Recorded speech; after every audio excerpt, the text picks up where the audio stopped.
Fala pessoal, vamos conversar um pouquinho hoje sobre calorimetria.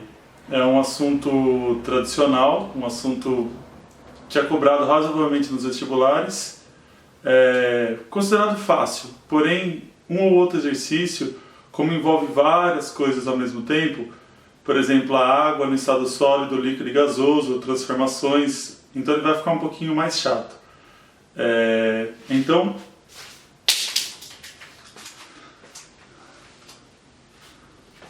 Então vamos lá pessoal, calorimetria.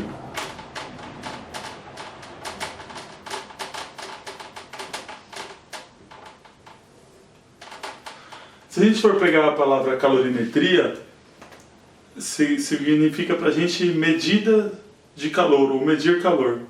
Então na realidade a gente vai estar estudando o calor, mas não só a medida de calor, a gente vai estar estudando trocas de calor, a gente vai estar estudando calor sensível, calor latente. Então na realidade a gente pode colocar aqui calorimetria como estudo do calor.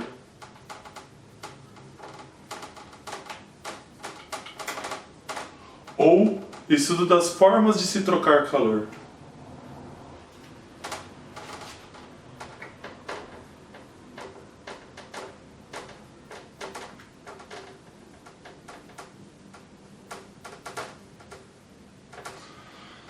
Então, o primeiro tópico importante para a calorimetria para a gente seria o quê? O calor sensível. A própria palavra diz para a gente, calor sensível quer dizer, é um calor que é trocado apenas para o corpo variar a temperatura.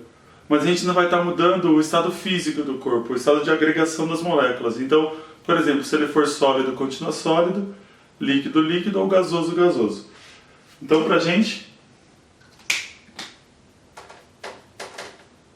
calor sensível.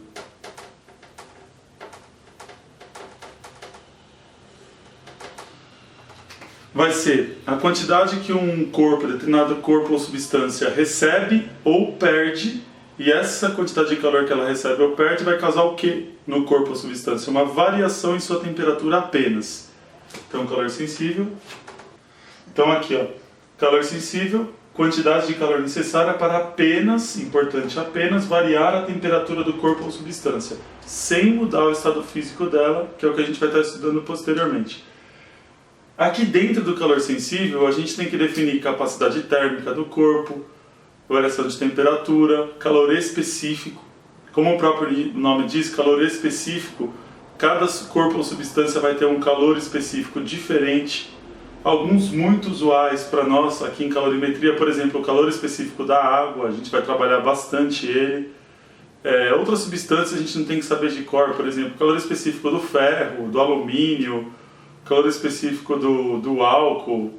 Os outros calores específicos a gente vai ter uma tabela específica para isso, uma tabela própria, e o vestibular, mesmo quando pedir isso para vocês, eles costumam tabular isso, colocar sempre numa tabela, então nada de ter que decorar o calor específico. Então, continuando o que eu estava falando para vocês, capacidade térmica.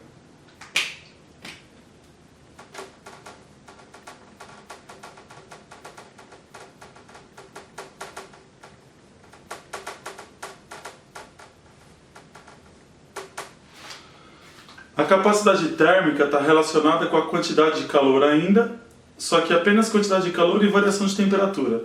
Então, por exemplo, quanto mais quantidade de calor um corpo receber ou perder, maior vai ser a capacidade térmica dele. Em compensação, se a variação de temperatura for grande, é porque a capacidade térmica do corpo é pequena. Então, a gente pode definir a capacidade térmica com essa expressãozinha aqui, ó. Capacidade térmica C é a razão da quantidade de calor dividido pela variação de temperatura. Lembra que variação em física a gente usa sempre delta. E θ para a gente não colocar T de temperatura, porque muita gente confunde o T de temperatura com tempo.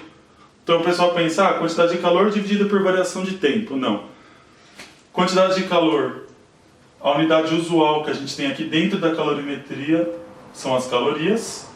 E a variação de temperatura que a gente usa muito aqui são os graus Celsius. Então, se a gente dividir caloria por grau Celsius, a gente vai ter definida a capacidade térmica de um corpo ou substância. Então, ó, a gente nota aqui, A capacidade térmica é diretamente proporcional à quantidade de calor. Se aumentar a quantidade de calor, aumenta a capacidade térmica. E inversamente proporcional à variação de temperatura. Quanto maior a variação de temperatura, menor é a capacidade térmica do corpo. Existe outra forma da gente calcular a capacidade térmica do corpo. Não vai ser usando essa equação. É uma outra equação que usa a massa da substância ou corpo e o calor específico desse corpo. A outra expressão que a gente tem é capacidade térmica é o produto da massa do corpo vezes o calor específico.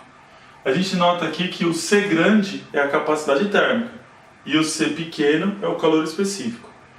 Então, a unidade usual aqui que a gente tem é gramas para massa, continua calorias por grau Celsius para capacidade térmica, e o calor específico vai ser dessa parte de calorimetria o que tem mais unidades de medida envolvidas dentro dele, porque o calor específico vai envolver caloria dividido por grama vezes grau Celsius.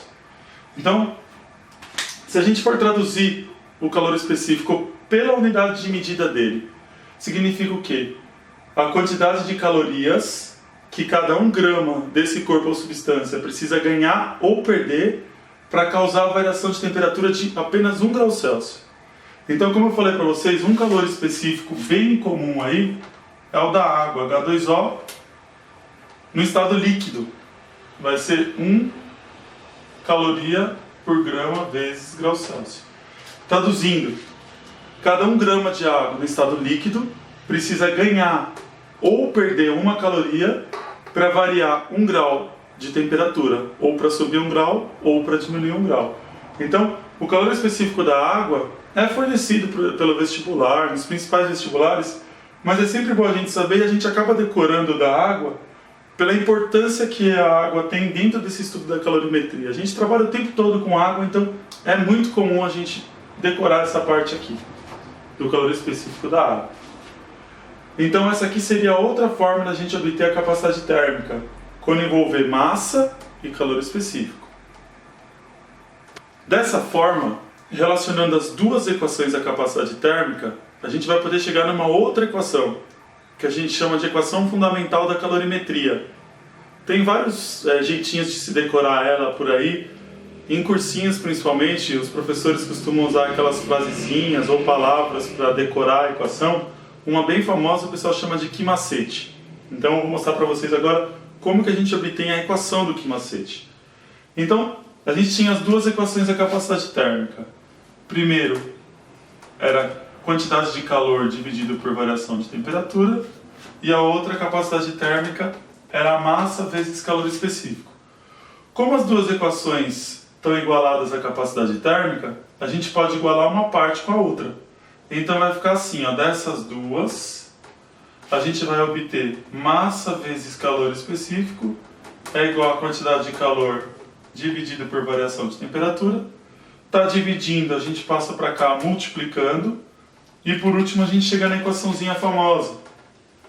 Quantidade de calor, massa vezes calor específico vezes variação de temperatura. De novo, vou tratar das unidades usuais, não as unidades do Sistema Internacional. Usuais quer dizer, a gente está usando o tempo todo dentro da calorimetria essas unidades de medida. Quantidade de calor vai ser caloria, massa vai ser grama, variação de temperatura vai ser o grau Celsius, e o calor específico, aquela unidade que eu tinha colocado aqui, a grande, envolve tudo, caloria por grama vezes grau Celsius. A quantidade em caloria que cada grama de um corpo ou substância precisa ganhar ou perder para variar a temperatura em 1 grau, para aumentar ou para diminuir. Então, essa equaçãozinha aqui, ó, por enquanto, para a gente, é uma das mais importantes dentro da calorimetria. Tanto é que ela é conhecida como equação fundamental da calorimetria. Daí, dentro dessa história da calorimetria, a gente tem, como eu falei para vocês, exercícios diretos, rápidos de serem resolvidos. O examinador coloca todos os dados de forma clara, precisa, e alguns exercícios que envolvem algumas contas indiretas, quer dizer, a gente tem que fazer por partes o exercício para poder chegar na resposta. Então, envolvendo um de forma direta, Por exemplo, ele pode colocar lá assim pra gente. Qual a quantidade de calor necessária para que uma certa massa de 200 gramas de água no estado líquido varie sua temperatura, que está inicialmente em 20 graus Celsius, até uma temperatura final de 100 graus Celsius. Claro que, como eu falei para vocês, antigamente o examinador não era obrigado a fornecer o calor específico, mas agora a FUVEST, principais vestibulares, Unicamp, Unifesp, todos eles fornecem. Então vai estar escrito note a DOT, ou dado, vai fornecer para a gente o calor específico da água no estado líquido, 1 caloria por grama vezes graus Celsius. Então a gente tem tudo, ó. Tem massa, tem as duas temperaturas inicial da água, dessas 200 gramas de água, e final, e tem o calor específico dela. E eu quero a quantidade de calor necessária, em calorias, quantidade de calor, para variar a temperatura de 20 até 100. Então a gente coloca na equação. Quantidade de calor, massa vezes calor específico vezes variação de temperatura. E é só substituir os valores. Quantidade de calor é o que a gente quer, repete. A massa já substituo pelo valor, 200 gramas. Calor específico, 1. Variação de temperatura, sempre final menos inicial. Então 100 menos 20. Então a quantidade de calor vai ser 100 menos 20, 80. 80 vezes 200, 8 vezes 2, 16. Com 3 zeros, 16.000 calorias. Essa foi a quantidade de calor necessária. Ou seja, se a gente fornecer 16.000 calorias para 200 gramas de água no estado líquido, a temperatura da água, que inicialmente estava em 20 graus, vai chegar até 100 graus. A gente sabe que no nível do mar, 100 graus é o ponto de ebulição da água. E quando a gente vai para lugares mais altos, o que acontece? A pressão diminui, então a temperatura de ebulição também vai diminuir. Então a gente consegue ter lugares, por exemplo, cadeias montanhosas, Cordilheira dos Andes ou Monte Everest, com ponto de ebulição da água bem abaixo de 100 graus, certo? Agora a gente vai falar um pouquinho sobre o que ocorre com a água quando a gente fornece calor necessário para ela, além de variar a temperatura, mudar o estado físico. Então, quando for mudar o estado físico, a gente chama de calor latente. A gente costuma usar a letra L.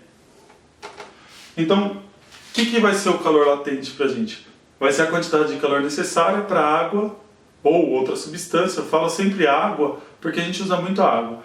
Mas o calor latente é a quantidade de calor necessária para um corpo ou substância, além de variar a temperatura. Nesse caso agora a gente não vai considerar a variação de temperatura, e sim a mudança do estado físico da substância. Então vai ser a quantidade de calor necessária para mudar o estado físico desse corpo ou substância. Então a equação que a gente usa dentro do calor latente para mudar o estado físico é essa aqui, ó. Quantidade de calor é igual a M vezes L. De novo, o pessoal no cursinho, nos pré-vestibulares e tudo, eles costumam inventar uma outra palavrinha para a gente decorar essa equação. Costumam chamar de quimole ou quimoleza, tanto faz. Então a gente tem que saber o que é cada coisa. Aqui continua a quantidade de calor, a unidade é a caloria, usual. Aqui a massa, usualmente a gente põe em gramas. E aqui é o calor latente. O calor latente a gente vai usar caloria por grama. Então o calor latente é a quantidade de calorias que cada grama de substância precisa para mudar o estado físico. Agora sem variar a temperatura, apenas mudar o estado físico. A água, para variar, ela tem dois valores famosos aí, que a gente chama de calor latente de fusão e de ebulição ou vaporização. Então, de novo, vocês não são obrigados a decorar esses valores, são fornecidos pelo exercício. Mas de tanta gente usar para a água, a gente acaba decorando eles. O calor latente de fusão vai ser 80 calorias por grama. E o calor latente de vaporização ou ebulição, 540 calorias por grama. Então, ó, a diferença dos dois. Por exemplo, quando a gente tira a água do congelador, ela está no estado sólido, a gente percebe que o processo quase espontâneo, muito rápido, é a fusão da água, ela vai começar a derreter. A gente vê que forma aquela película de água por cima do gelo já. Porque para a água, o calor latente de fusão dela é de 80 calorias para cada grama de água. Agora, quando a gente tira, por exemplo, enche um copo d'água e deixa em cima da mesa, a gente não percebe a evaporação da água rapidamente. Porque cada grama de água vai precisar de 540 calorias. Então a gente nota que para evaporar a água do copo vai demorar muito mais do que, por exemplo, para a água sólida virar, a água gelo sólida virar água líquida, certo? Então, por causa dessa diferença dos calores latentes, de fusão e de vaporização. Então, o que vai estar mudando para outros corpos ou substâncias é exatamente o calor latente de fusão e de vaporização. A água tem esses dois valores, cada outro corpo ou substância vai ter um valor diferente para fusão e para vaporização. Então, a gente nota que às vezes eu vou aquecer, vou fornecer a mesma quantidade de calor para corpos diferentes, um vai estar mudando o estado físico e o outro não, o outro vai estar apenas variando a temperatura. Então o que determina isso para a gente é o calor latente de fusão e vaporização. Agora eu vou mostrar para vocês um exercício de aplicação direta do calor latente, da quantidade de calor necessária para a mudança de estado físico. Então eu vou colocar assim, qual a quantidade de calor necessária para fundir 200 gramas de gelo que está a 0 graus. Então, como eu sei que a temperatura do gelo é 0 graus inicial,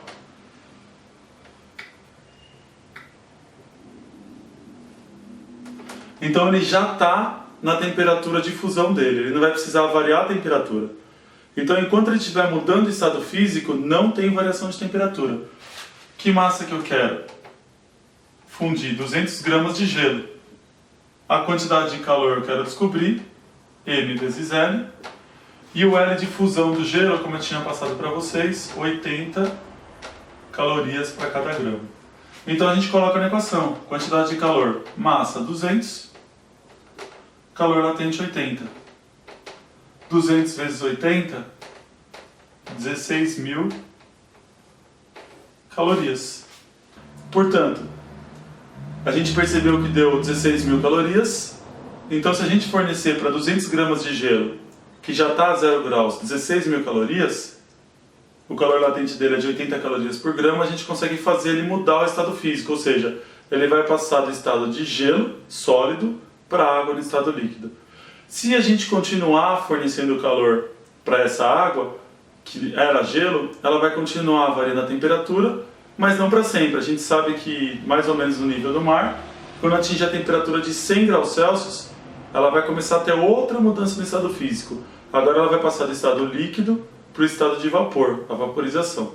Então a gente pode perguntar também, agora, se a água estiver na temperatura de 100 graus, inicialmente, ela já está no ponto de vaporização, qual é a quantidade de calor necessária para essa mesma massa de água vaporizar, ou seja, passar do estado líquido para o estado de gás, gasoso, vapor de água. Então a gente coloca a mesma equação, a mesma massa, só que agora a gente tem que multiplicar pelo L de vapor, que eu tinha colocado para vocês 540 calorias por grama. Então agora eu vou colocar 540 calorias por grama. Então vai ser 0, 0, 0, 3 zeros e 2 vezes 54, que dá 108. Então 108.000 calorias. E a gente nota que a quantidade de calor para a mudança do estado físico da água de líquido para vapor de água ou gasoso é muito maior a quantidade de calorias do que para a passagem do estado sólido gelo para a água no estado líquido. Então, pessoal, foi mais ou menos isso que eu quis falar para vocês nessa parte introdutória de calorimetria, para o vídeo não ficar muito extenso. Eu vou voltar com vocês ainda sobre calorimetria, só que daí eu vou falar para vocês sobre as trocas de calor. Quando a gente vai estar envolvendo calor sensível e calor latente junto, dentro de calorímetros. O calorímetro, para a gente, eu vou explicar para vocês o que é, como se fosse uma garrafa térmica ideal, que não vai deixar que a gente perca calor para o ambiente. A gente só vai considerar as trocas de calor entre os corpos envolvidos dentro do calorímetro. mas isso é um assunto para uma aula futura, ok? Se vocês gostaram dessa minha explicação sobre calorimetria,